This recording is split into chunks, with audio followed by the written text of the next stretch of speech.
le salaire. Est-ce que vous comprenez? Alors, la Bible est le satanisme. Comment Satan est mis comme un obstacle. Obstacle. Et nous, on va accusateur et tenir ma cause dans la Bible. Accusateur à Zalarate et pas ma coque la bichot. Et ça m'a campagne, ma chala moutou la bino, moutou m'a fondé la bino chaque jour. Bon, ça l'année.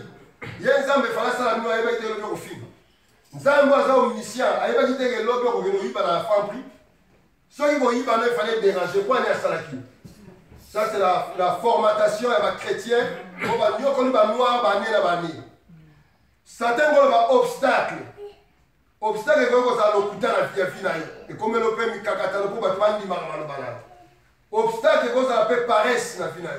Obstacle est que vous avez songi na bon moyen. Obstacle est que vous avez moutou makasi. Surtout bimbi la vie à moutou. Obstacle est le lien africain, c'est-à-dire Oni. Oni va passer là, on va franc-maçon. La famille Rothschild, la famille Rockefeller. On va passer là, Oni. Pour gouverner.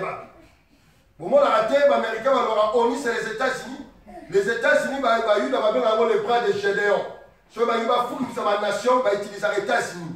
Ils ont bombé, ils ont bombardé, ils ont commis donc, ils ont obstacle pour l'Afrique. L'Afrique doit se débarrasser des Nations Unies. Alors, l'obstacle, c'est le franc CFA. Le franc CFA qui signifie le franc des colonies françaises. La France a ça la réalité. Et ça, la salle à tel pays africain. Et le pays africain, le franc CFA et Bimisaka. Chaque mois, France a 244 milliards de dollars. Alors que c'est la rachat du pays, chaque mois, c'est 244 milliards. Alors que c'est la Brazzaville, 4 milliards. Après, à ça se dit on a dit il y a un certain obstacle, il faut l'Afrique par le obstacle, c'est UNESCO. Et programmer une autre temps à ma camarade. Mais tout ça, comment est-ce que ça se temps en France, tout temps aux États-Unis? Tu es en France, tu es même aux États-Unis. Aux États-Unis en France, bataille sur Amazonie, bataille sur ma on va dans la Motina. Oh, yo, comment tu peux faire bateau à qui me colle? Bateau à la fin, Foncouna, n'a pas malari, bah, moi la France, c'est ce qu'on va reçu la laine. Et ça, UNESCO, programme scolaire, poto tara makamuna bango, baboyi to tara makamuna biso, baboyi to tara poto, baboyi to tara Brazzaville, baboyi to tara Kinkole, baboyi to tara Ngaba, baboyi to tara makamuna yo. Et ça fait Satan. Il faut enlever ça. Alors Satan, vous savez comment ça la ligne? Union africaine. Bon, moi là déjà, les Africains va siéger dans l'Union européenne. Il n'y a pas des Africains qui siègent dans l'Union européenne. Alors, Boni, Michel va siéger dans l'Union africaine, dans la réunion à Bissau. Pour quelle raison? Et ça, obstacle, ça, on freine l'Afrique dans le développement, l'Afrique dans le poids en amour, l'Afrique dans la liberté en amour. Obstacle, M. Satan, M. Siafri, les amis, la langue, français de l'Obaka, anglais de l'Obaka, portugais de l'Afrique, et comment la Bissau. Je ne sais pas parce que le portugais, parce que le oh, la langue est une identité. Mutu nyonso alota ndoto na langue na ye. Mutu nyonso a réfléchi à la langue na ye. Moi là ouais abotami awa ako réfléchir en français. Yo abotami na Kinshasa, on réfléchir na Lingala, toi na Chiluba, toi na Kikongo. Yenge keno. Et c'est ça. Il y a un obstacle de musu pour la bicho. Obstacle de musu esani. Obstacle de musu esani ba maman na ngai. Esali Pablo Moussou dans la vie, oh, ça ne va pas ma maison pour ça. Pas péri comme nous dans son maca. Un nier ma quartier ma souki de belle tête de Lio. Il y a un nier voilà. Est-ce que vous voyez un nier voilà? Un soir, pas mari de nous Moussou dans son rêve, ma femme de ça, ma souki dans la tête, ma brésilienne. Oh, on va le la brésilienne à 200 €. Donc, le mari de nous au somme. Aujourd'hui, nous savons pas de la raison pour faire ma kilo au somme d'ailleurs. Allez, le somme, le mari de nuit. Qui est le qui? Il y a un obstacle.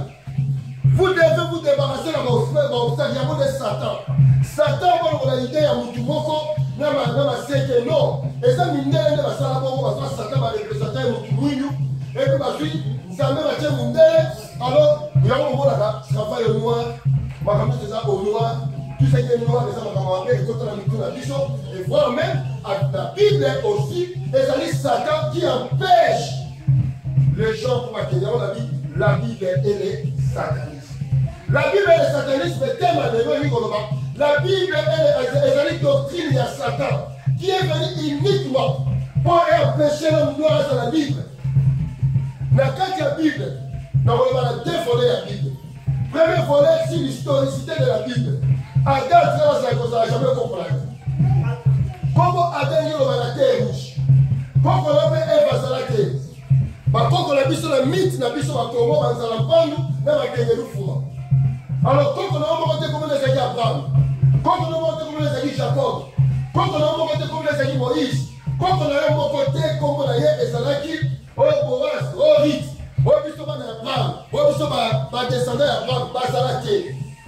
Alors, pour nous, il faut que nous avons une référence. Pour les dieux d'Abraham. Pour nous, on va dire une zambie qui va vite. Pour nous, on va dire une zambie, il y a un moment où on va dire. Pour nous, on va dire une zambie, il y a un moment où on va dire. Pour nous, on va dire la prière, le Dieu d'Abraham.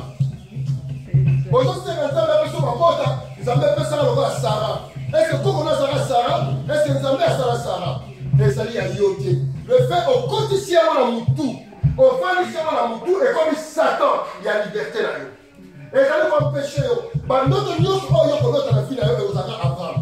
Notre nous, on a la vie, on a Jésus au début. Notre nous, on a la pouvoir.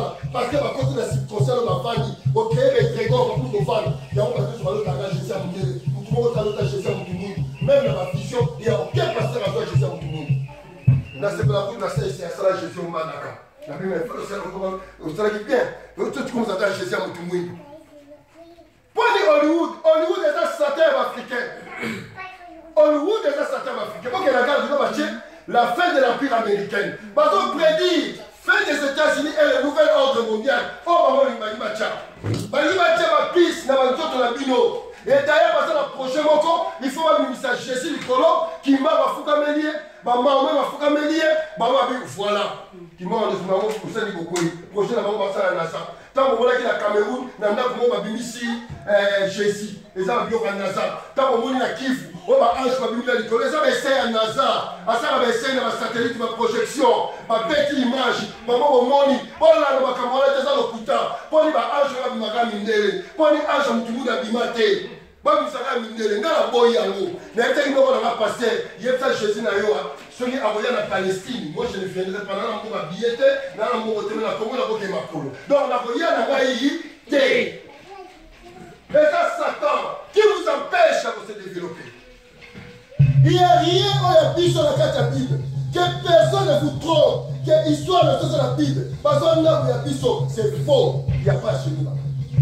Mais il faut qu'on ait un autre appel de ce moment-là. Je comprends que quand on a vu ce mot, il y a Bisso. Pourquoi on va voter? Livre Oyo. Soyez moi, c'est 4 heures. La fête, c'est là. Soyez moi, c'est 4 heures. Et ça, on va la livre Oyo. On va la journée de Soma. Il n'y a rien de chez nous là-dedans.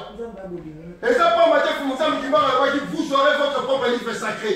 Soyez les importants qui m'ont allé pas nous promettre ça. Soyez les équipes importantes qui m'ont allé vous promettre ce livre à vous soutenir.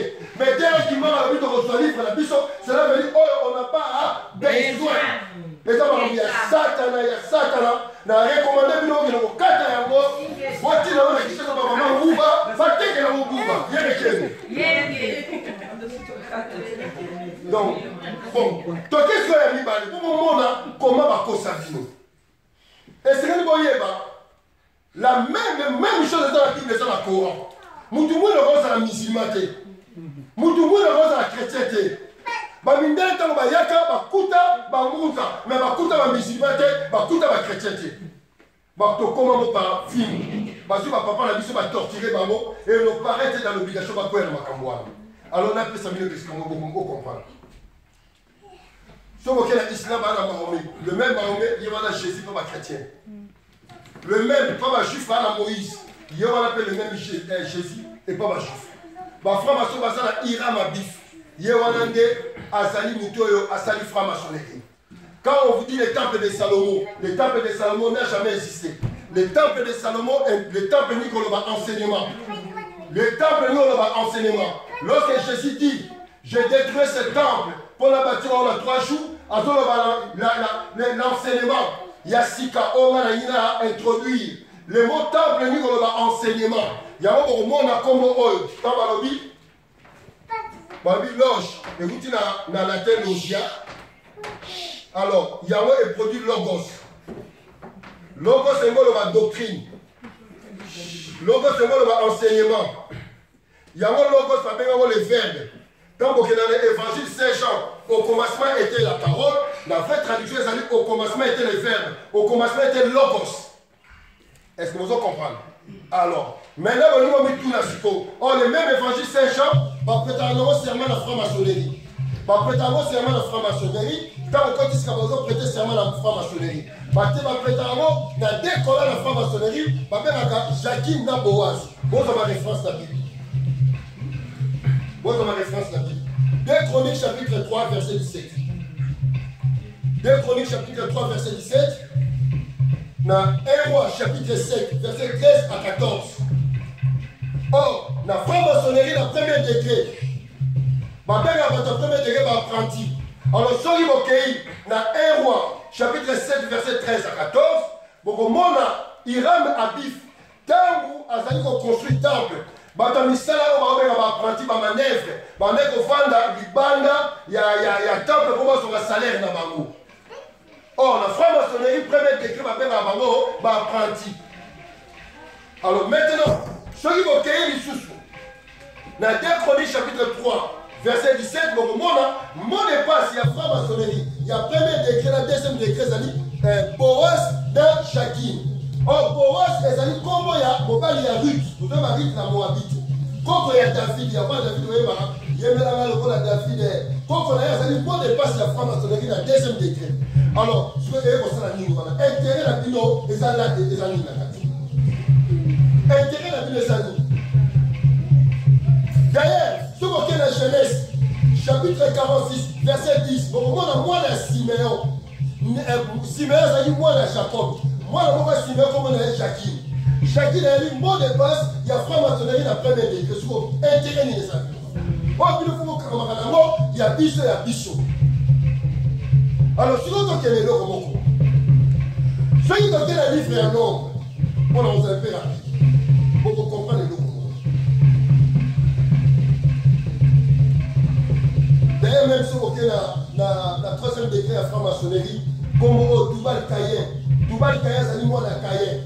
Toubal Kaye, c'est moi la Kaye. Si vous regardez la Genèse chapitre 4, verset 22, pour moi la Kaye, comme on a dit Toubal Kaye. Les animaux de passe, il y a franc-maçonnerie, il y a troisième décret. Si vous regardez la Bible. Si vous regardez, on va venir Chibelote. Les animaux dans Chiche chapitre 12, verset 6. Les animaux de passe, il y a franc-maçonnerie. Si vous regardez la Bible, on va faire la Bible. Mais combien il y a Bible? Quelqu'un vous dit que la Bible c'est à 80% ou 100%. Alors, si vous avez la plus de nos informations, dans le 5e degré à franc-maçonnerie, on va maître parfait. Mon dépasse dans maman et ça chopé. L'histoire, il a chopé, ça dit ville. Oh, il va porter qui ressemble. Acte chapitre 9, verset 36. Et il dit, mon dépasse. Il y a 5e degré à la franc-maçonnerie, on va mettre parfait. Sur le fil, la Bible n'est pas un livre d'histoire. Mais c'est un livre codifié. Il y a un enseignement à la franc-maçonnerie dans 4. Ce qu'on appelle ça, Bino, esclave de bon, la alors, vous voyez que Jésus, la Bible, à l'Obabou. Jésus, la Bible, à l'Obabou, dans Jean chapitre 3, verset 4. Jésus a dit, de même que moi, le serpent a été élevé dans le désert, on appelle élevé le roi serpent. Jésus s'est comparé à comment il y a serpent. Bon, moi, le serpent, même dans le chapeau de Pharaon, il y a Égypte, si vous mettez dans le tableau, dans le Pharaon, Égypte, non, là, tu as serpent. Le serpent, il a tout court la connaissance. En hébreu, serpent, la connaissance, il y a un mot d'alerte. Les alliés lettres alphabétiques, hébreu, ça a 22 lettres. Première lettre, les alliés Aleph. Dernière lettre, les alliés Tav. Bien écrit. Ok. Alors maintenant, Jésus dit dans la Bible que de même que le serpent a été élevé dans le désert, il faut élever le roi serpent. Il y a Moïse.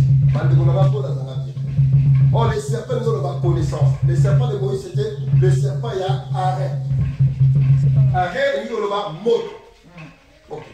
Or, ce total, libéré à moto, et ça lui faut même symbolisme de la planète Vénus. La planète Vénus. Or, la planète Vénus, il y a un mot étoile brillante du matin. Étoile brillante du matin dans la terre, il y a un mot Lucifer. Alors, comment Jésus, dans Apocalypse chapitre 22, verset 16, moi,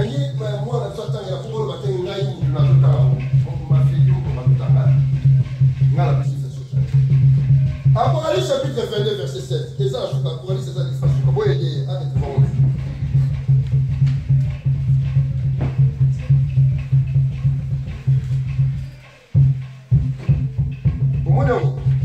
Apocalypse chapitre 22, verset 16.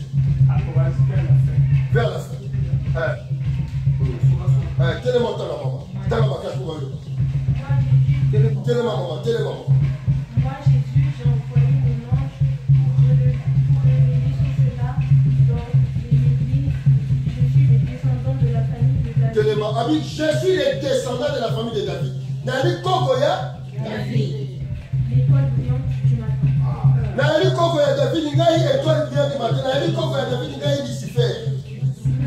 C'est pour cela qu'on comprend que dans le auquel la YouTube au la Pâques, en pleine messe église catholique, Lucifer, qui nous a envoyé ton fils Jésus pour nous sauver.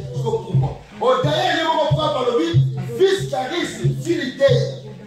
Fils charisme, Philidei, fils charisme, c'est le vicaire, le remplaçant des fils de Dieu.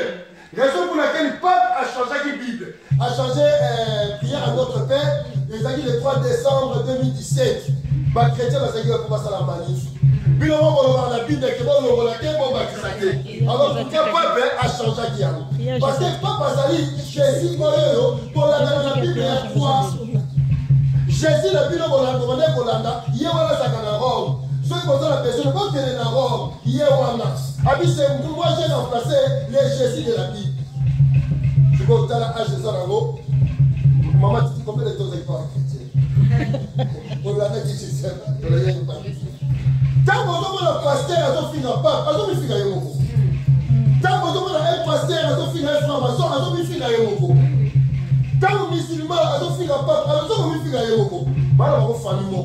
Et on va protester, on va finir catholique, catholique, on va finir avec l'évangéliste, l'évangéliste, on va finir avec la maman. On va faire un tour. Merci beaucoup. Ok, maman, je vais te dire, moi, je peux aider. Non, non, dans l'Ancien Testament, ma première livre. Non, vous avez besoin d'un nombre. Ah, il y a des bichons dans moi, on a fait des bichons dans le nombre.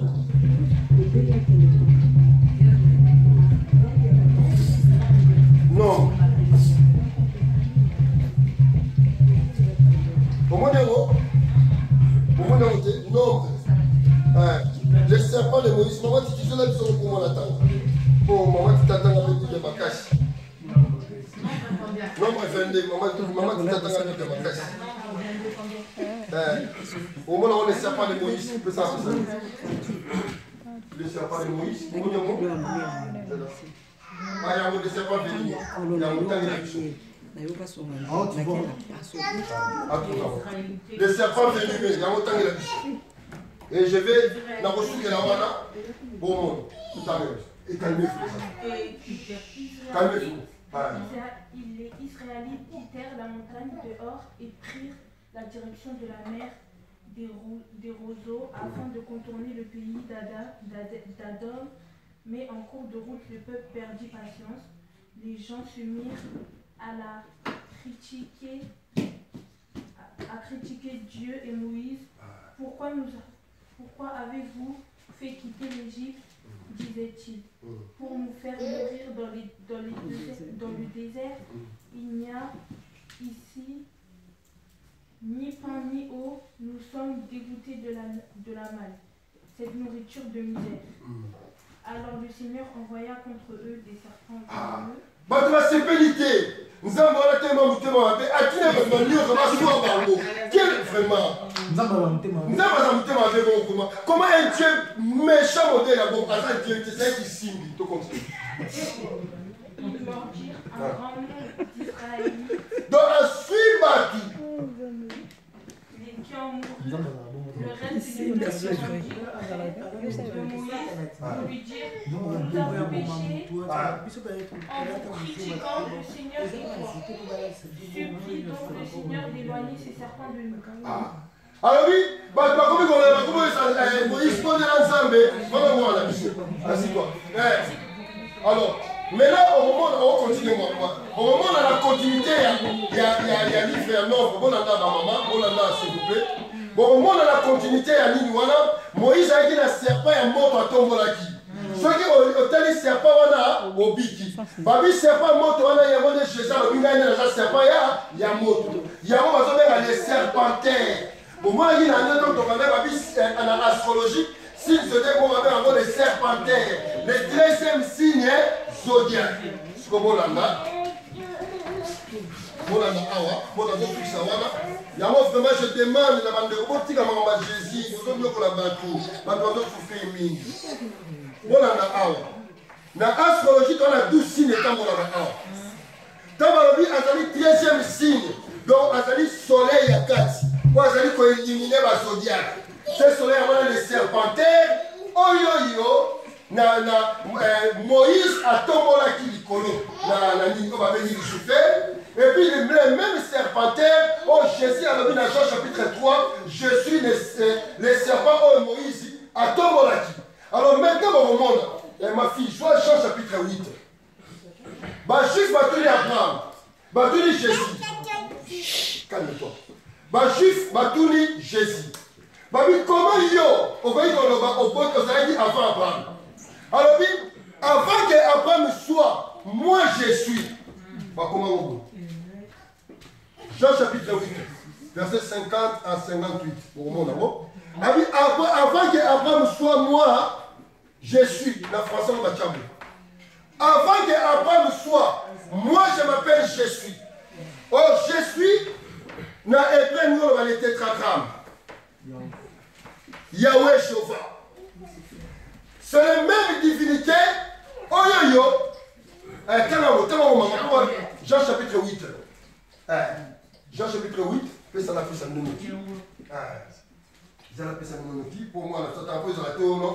Maman, tu as le bon pour pas faire une table, mais ça qui a.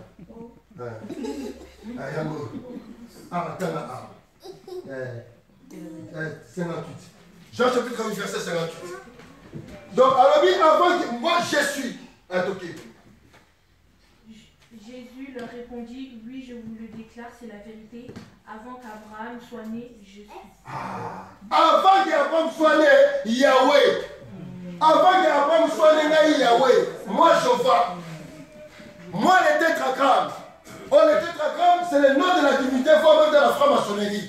Les tétragrammes, Yahweh, Jova, Yahvé, Yewana, Zabou, Satana. Alors, comment Jésus a dit la Bible des amis des satanisme, les amis Satan ou africain. Vous devez vous renoncer de la Bible pour la Bible. Vous devez vous renoncer de la Bible. Alors, dans la même Bible, parmi ces serpents, Moïse a tombé lors de la réforme et roi Josias. Pour poser la question autour de la chrétienne, si ces serpents sont malades, si Jésus s'est référé à ces serpents, pourquoi la réforme est à Josias? Pourquoi il y a des serpents? Les amis, dans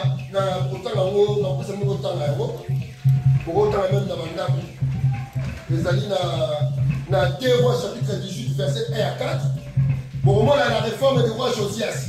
Pendant que le serpent, Néoustan. Le serpent de Moïse s'appelait Néoustan. Néoustan, comment on voit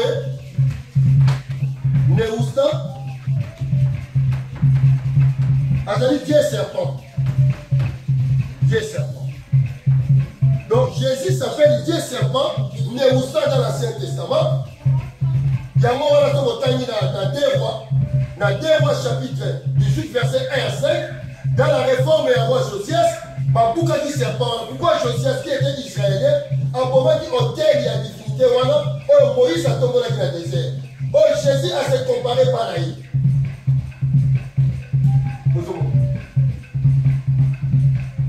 Le même ya pawana yango babi na Ésaïe chapitre 14 na la trône na au-delà du septentrion. Le septentrion c'est au-delà des 7 lumières. Des 7 lumières, septentrion. Yango astre brillant, fils de l'aurore. Regardez comme tu es tombé. Toi qui disais être au-delà du septentrion. Dieu on a Jésus au sang de la ma femme a avec Ira ma bif. Et pas juif avec Moïse. Et pas un musulman avec Mahomet. Azar Binoté. Il n'est pas venu pour vous. Il faut vous arrêter à tout ça. C'est une sauvage. Bon, mais tout là, pourquoi la messe, il y a Noël, pas à ça la messe à Noël dans l'église. Les musulmans vont faire la Jésus. Les bouddhistes se fait l'oubli. Par contre, les images sur Internet, l'intérêt nous. Quel est cet intérêt? Parce que ça me l'a moutou moko. Noël et nous, on va Dieu, Satan, Lucifer. Alors, pourquoi vous dites tout ça? Donc, vous devez mettre fin à ma capote de la Bible. Fais ça dans le monde, hein? Livre jamais. Bon, moi, le même goût de Dieu est dit, oui, de la mise en congolais. Sauf que la vidéo, on voit la table, à ça la Bible. Bakatier, alléluia. Abinisi mutu, alléluia. Mutu abinisi mutu. Alléluia, alléluia Yahweh. Bon, moi, on va cacher. Bon, quand même, l'intérêt, bon, on va cacher. Agnesi, passer ma Bible. Quand tu passes à lire la Bible, on va passer à lire la Bible. Mais pourquoi tu vas lire la Bible? Il y a une question. Et ça est l'autre côté. Nanda vous la porte comme ça est l'autre côté. Nous avons mis à t'avoir au léga. Et ça est l'autre côté. Bon, ça la table est rase dans ma Jésus. L'objet qu'on a yo, il y a combien de d'autres là, et pourquoi tu as la bateau à Ebiso là. Vous devez commencer à travailler à l'intérieur de la bino. Il n'y a pas un sauveur pour la yo, à Zarakate. Le sauveur il y a vu na eza yo moko. Na état moni na yo na toiture na libosolo ya Nzambe. Yo moko ozali temple, ya bongo ina yo. Ozali offrande, ya bongo ina yo. Ozali prêtre, ya bongo ina yo. Yo moko. Ozali prêtre ya vie na yo. Ozali offrande ya vie na yo. Ozali temple ya vie na yo. Offrande ya vie na yo ezali ba moment oyo ezali na ba méditation, na ba nuit de prière, na ba jeûne s'il faut pour la okolisa yo moko. Basala la jeûne te pour la kota na lola non. Et pas qui m'a basala la jeûne te pas pèse logo non. Les jeûnes de ça pour la élévation spirituelle ya yo moko. Ozali eloko ba pesa yo te kimba déjà pesa yo. Ozali une divinité. Ozali le pouvoir de créer. Ozali le pouvoir de faire makambo yo olingi. Aujourd'hui, on a besoin de y passer en Afrique d'ici dans le Fouta, à son avion, mais on va diminuer la souffrance. Beaucoup vont dire que c'est la même continuité à la colonne. Le si on va changer fort. Hier, l'église va détruire Michaud. Et puis, le Fouta, parce que vous passez l'enquête, à travers l'église, vous conseillez, vous allez la personne à la Fouta, elle est à Fouta. Attends, caméra, na téléphone. Yo wa vous parlez de bébé dans ce cas. Na comédie au bout de pompe. Na téléphone. J'ai un pompe sali. Bon, nous sommes au Kenya acte Exode chapitre 3. Au moment là, Moïse a coupé un mouton qui s'appelait Yahweh, ange. Et Moïse a enseigné l'enseignement de Yahweh dans la Bible. Et c'est Yahweh que Moïse a enseigné dans l'Ancien Testament, s'appelle Jésus dans le Nouveau Testament. Et c'est Jésus dans le Nouveau Testament, c'est lui qu'on appelle Hiram Abif dans la France. Le reste qui est pas ma maçon, un maçon s'en foutait d'un maçon le bara. Alors oui, est-ce que tu ne peux pas aider le fils de la veuve? Parce que Hiram Abif n'a pas ta Bible, c'était le fils de la veuve. Et puis, celui un maçon a tellement devant mon minane à l'autre. Est-ce que le fils de la veuve, tu ne peux pas aider le fils de la veuve? Donc, on va dire. Ça va moi la Hiram. Maçon va aider mon minane. Parce que Hiram a dit Jésus par la barreau. Biso Jésus, nous sommes pas chrétiens. Ma juif n'a Judaïs, on a dit Moïse. Nous avons tourné notre récit dans mon corps. Et ils allaient mis au camion et délai. Trop racine moko, mais peut-être ici mi peut délai. Dieu a fait un barreau du assemblée de la Ramabé. Nous avons fait un Yomoko. Et l'autre est le côté. Laissez ça. Histoire à quoi nous allons parler de ça. histoire à Kenyelu Fuma, Ezati. Histoire à Machua, Ezati. Ya Mpadi, Ezati. Ya Matai Mwanda, Ezati. Ya Kimbavita, Ezati. Ya Nzingankuvu, Ezati. Ya Vitakana, Ezati. Ya Fumuzami Kimbangu, Fuma Mampete, Ezarawa, Te. Awawa, Ezali, Makamila Kubuta. Po Yaka, po Enyoko la Baki. Maman a Takana, na Canada, fait ça la témoignage. Chaque semaine, la valeur de l'émotion, ma journal, et le Baraka, ma Kamotel, et ma Manzambi. Aïe, au son bango, à tout le mois, Souana. Et puis, on va habiter pour imprimer pour la noire. À la Canada, sur le temps à la ben, imprimer pour la biso, pour tous à ma coffre. Il y a un moment là, Batunioso, Balena, là, il s'habille, Martin Faïdou. Martin Faïdou, à Saint-Béni-Jésus. Campagne de Jésus. C'est donc qu'est-ce que Jésus a fait. Jésus a été monté Félix a eu baba. Quand Jésus a été monté Félix Keba. Saint-Esprit va y Keba, pendant il va ma vote. Pourquoi ça y est? Comment ça mboka Jésus? Comment ça mboka Kimbangu? Comment ça les personnes de l'humanité? Et les sous il y a Congolais parce que vous priez Jésus dans mboka wana. Les sous il y a Congolais parce que vous comptez ça la Jéhovah là na mboka wana. Congo ya bakoko na biso tazo bakoko futi yela futi bakumbalu bakulu et vous allez ma Jéhovah qui est na ba Jésus. Le monde du Congo se viendra après votre tombe la combat Kimbangu. Après vous réconcilier biso na bakoko na biso. Vous voyez jamais vous avez vu quoi Lendo pour éviter Kimbangu bazana. Pour même à Kimbangu Saint-Esprit. Saint-Esprit est le Dieu féminin. Non, c'est pas ta classe. On voulait aussi, la mission dit à tout le monde, comme on est Saint-Esprit. Non, vous savez, il faut savoir les mots. Et d'ailleurs, pour votre information, lexique à moi et Salami, je vais imprimer la semaine prochaine. Une grande partie. Bon, on va Saint-Esprit. Dans la vie, Père venant le Saint-Esprit, Père venant le Babokonzi. Et pas le Saint-Esprit, c'est le moine. Comme on va moine faire là. Parce que là, jamais le Saint-Esprit. Alors, même dans le Kimbangu, le Saint-Esprit. Non. D'ailleurs, il faut que vous commenciez à me conduire. Dans votre crime, vous faites Kimbangu. On paye le Saint-Esprit à Kanye. On paye le Kimbangu au prophète 10 ans de prison. On paye le Kanye. On va la fou à Kimbangu. On paye le fou, on va payer la location. Kimbangu Nzambe, banda mokile salama, boluka, mutu ala mutu mutasala 50 la sama bela zati. Boluka zate, banda mokile salama zate, ici ça salate, Osiris ça salate. Ezali ba principe. Mais Kimbangu azalaka, yango yo salibu. Bakoko babaki fula mwana, fula mbele. Balobaka jamais Nzambe pour fula mwana. Alors ba fula Kimbangu fula mwana. Kimbangu fula mbele. Les enfants passés. Alors, bon, beaucoup de la vie,